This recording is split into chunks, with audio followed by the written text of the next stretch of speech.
Coming up, wages growth slows, hopes of an imminent interest rate cut fades, and the Commonwealth Bank's $2.5 billion quarterly profit. All that and more next.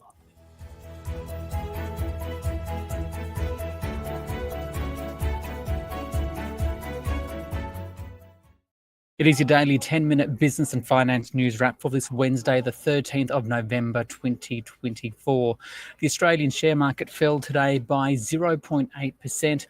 Mark Gardner from MPC Markets will have the details in a few moments. But first to the economy, where the Bureau of Statistics says its wage price index rose at its slowest pace of growth since March 2022 at just 0.8% last quarter, meaning for the year, wages grew at just 3.5%. That's down from its peak of 4.3% in 2023.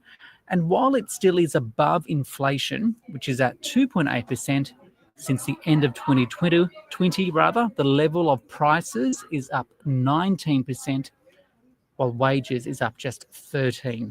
So for more, I spoke with Blair Chapman, economist at SEEK. Blair, what does today's official wages data say about the pace of growth of wages in Australia? What's driving it? And is there anything to be concerned about here? Yeah, so the pace of wages is definitely slowing, and I think we've been seeing that since the peak last year, and everyone's been calling that sort of decline, and it's just that relative pace of decline, I suppose, that people are focused on now. And today's numbers would actually suggest that wages are growing a little bit faster than the RBA might have been anticipating at their latest forecast round.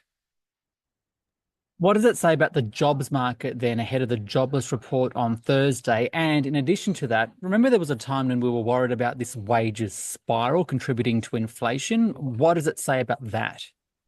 Yeah, so I think the chances that we're getting like a wages prices spiral, those concerns are long behind us. I think the Fair Work Commission plays a big part in this. And, last year we saw them give an outsized increase over 5%. This year they brought it down, and we're now seeing wages sort of increase just around that similar pace. And I think looking towards tomorrow, what it does say is the labour market's loosened a lot since last year and the year before. We're coming out of COVID. We've seen a really big decline in the unemployment rate, and then it started to go up again. More recently, we've sort of seen it stabilise, and I think we're reaching that sort of point of balance. We're not too far from the NAIRU, so that's the unemployment rate that the RBA is focused on when they're thinking about full employment.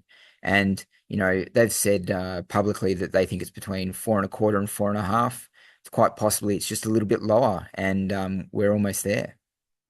How do these numbers from the ABS compare to what you're seeing on the SEEK website when it comes to advertised salaries there? Yeah, so it's interesting, geographically and by industry, it's sort of very broadly aligned. The headline numbers we've been seeing come down for some time in our advertised salary index on the SEEK site. But at the moment, those new wages are actually slightly above the WPI. When you break it down by industry, where are you seeing the biggest increases, and on the flip side, the smallest rises? Yeah, so I think in the quarter in the WPI, you saw the increases in the areas that are related to the Fair Work Commission's decision. So in those most award-reliant industries, so in the retail trades sector, in accommodation and food services, so very much aligned with Fair Work Commission decisions being passed on to workers in those industries. And what do you think this ultimately then means for inflation and, more importantly, interest rates? Yeah, so I think as it's been said for quite some time now, we're sort of in a neutral position, and the RBA is sort of going to be on hold for a little while. Wages are coming down. The labour market has loosened, and it's sort of starting to sort of steady. And all that means we're sort of in a wait and see within the RBA really wanting to be confident inflation's doing its part. The labour market and wages are doing theirs, and now it just comes down to that sort of headline number of inflation. It's Blair Chapman there from SEEK. Now, Market Day on the SBS On The Money podcast. The Australian share market fell today. The S&P ASX 200 off by 0.8%. Mark Gardner from MPC Markets has the details. Mark, a big tumble for the ASX today. Why? And has that Trump rally that many in the market have been talking about ended? It looks as though it has ended a little bit.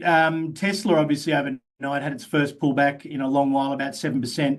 However, it was up nearly 40 odd percent, since the election. So obviously we had ANZ go ex-dividend today as well. CBA had some slightly disappointing earnings, but overall, the Trump bump's really been, very US centric overall, and we've seen the Asian markets not really respond in the same way with the same optimism and enthusiasm. So, yeah, overall, I think it's just a little bit of settling down after the obviously after the overall enthusiasm of the initial move. I've seen some commentary today of the market, some economists continually pushing back their expectations for the first rate cut from the RBA. How much of that has to do with, I guess, the Donald Trump presidency and the impact potentially of tariffs? And what about other economic news? I mean, what's the market actually pricing in of the chances of a rate cut and when?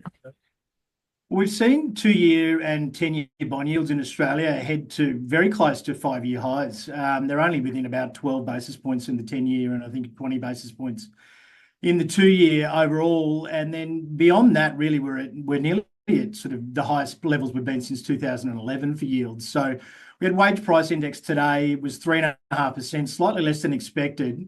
That's sort of the old measure of wages, and it's usually very stable overall. However, it's still above the level of inflation. We even saw in reflected operating costs for CBA's result today that they had 3% rise in operating expenses, but it was mainly due to wage prices going higher or wage inflation. So overall, I think there is a little bit of a concern that Trump, obviously either via tariffs or being a very pro-growth policy and trying to reduce taxes, that we might see a second run in inflation globally. So that is of concern because we've seen since the first rate cut from the Fed, I think we've seen about a 60 basis point or rally in bond yields in the US as well. So people starting to get a little bit concerned beyond, the soft landing and to maybe it's too soft of a landing. And a lot of analysts are now saying they don't expect the Fed to cut, definitely not for the rest of this year. And as far as the RBA goes, we were always in the second quarter of next year. It usually is around about a 9-month delay from the US. But we are seeing many analysts, even particularly on the extreme side, saying that we may just miss the rate cut cycle altogether if the US ends up having to tighten monetary policy again at some stage. You touched on the Commonwealth Bank. Quarterly profit, $2.5 billion. It's Australia's largest listed company. What do you make of the result and the challenges it's facing, considering it's also come off the back of the end of bank reporting season, because just last week we heard from all the other 3 big banks in terms of their full year profits? Yeah, I think the CBA results were pretty good. I mean, it is Australia's biggest company and one of the most high quality banks in the world. And a lot of the deposits apparently from a lot of the tax cuts have really flowed through into mortgage arrears. So they've seen some stability in the mortgage arrears, which I think from NAB and ANZ they saw a lot more loans go into arrears than what CBA has. So they have seen some stability there. Their net interest margins remain relatively the same. While $2.5 billion sounds like an enormous result, realistically, as we said, we're looking at it being Australia's largest company. A lot of their liquidity ratios, their CET1 ratios, were very well funded, well beyond the government regulation. I think still around about 77% is still funded from CBA deposits. So the business is in pretty good shape. The share price is probably a little bit overvalued at this stage because it only just met expectations. But most analysts have price targets, 30-odd% lower. But CBA does tend to trade at a premium at all times. Any other corporate news you're following today? Yeah, we had James Hardie have a pretty good result. I think the market was expecting fairly dour Dow and News really because of their North American and European operations overall, but the likes of James Hardie and maybe Johns Lyng Group, which has just recently expanded into the US, we'll see a lot of repair work and a lot of building materials demand for that. Anywhere up to $200 billion in damage from the 2 hurricanes that went through the eastern seaboard of the US. So, the shares were up around about 7% today. They had a relatively optimistic outlook, overall, but it was a bit of one of the very few green shining lights in an otherwise sea of red today. And finally, where do you see the opportunities for investors?